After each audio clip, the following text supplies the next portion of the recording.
Thank you for watching Power News with your host Shikama. Today the topic is the race card pulled out more than the gender card, or vice versa? This is the race card versus the gender card. The race card, I believe, is only pulled out when people feel wronged by a majority race, i.e. white people. The media, however, pulls out the race card as a point of controversy. They have nothing to report, so out pops the race card to get people angry, scared, or sad. The gender card is trotted out way more than the race card. Women hold themselves up as a special minority, and I want you to focus on that word of minority. Women and minority. I want you to focus on that. Women want special laws and regulations. Women want to stop businesses from doing certain practices only when it comes to dealing with women. These same practices, when applied to everybody else, any other group, is not seen as being evil or sinister.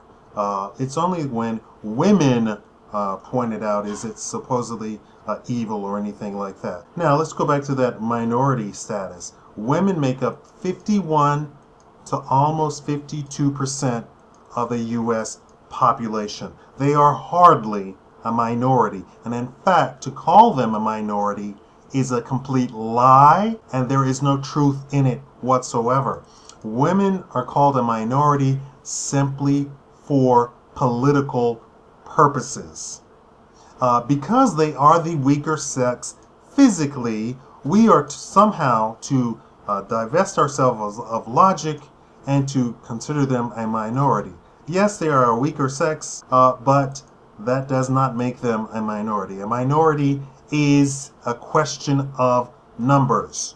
Women have more numbers than men, period. So I think really we should be suing any of these groups who are trying to get special treatment, special regulations passed simply based on the gender of the person, i.e. women. The single white female has more government tax dollars dedicated to her than any other group, nearly combined in the United States. That's more tax dollars, be it welfare, more special projects, more projects concerning education, more projects concerning sports, all of these things, which on the flip side punish men. That means you can't have a men's basketball team. You can't have a men's football team.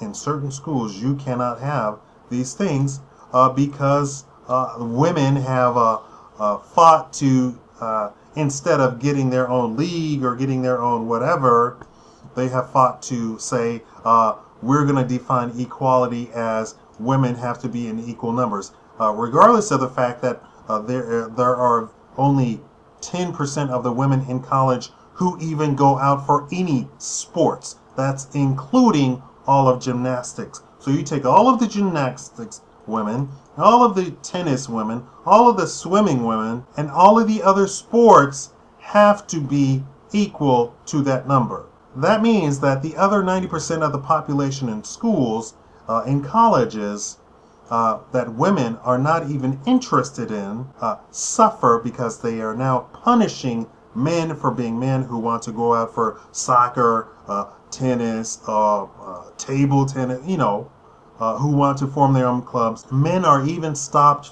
from, if they are in a public place, like a publicly funded school, from paying for it themselves. They cannot even create a league that they pay for out of their own pocket. The gender card is pulled out way more than a race card. There is nothing to even compare. Tell me what you think about this. Make sure you like the video and leave a comment below and like the video so that other people can see it. Thank you for watching.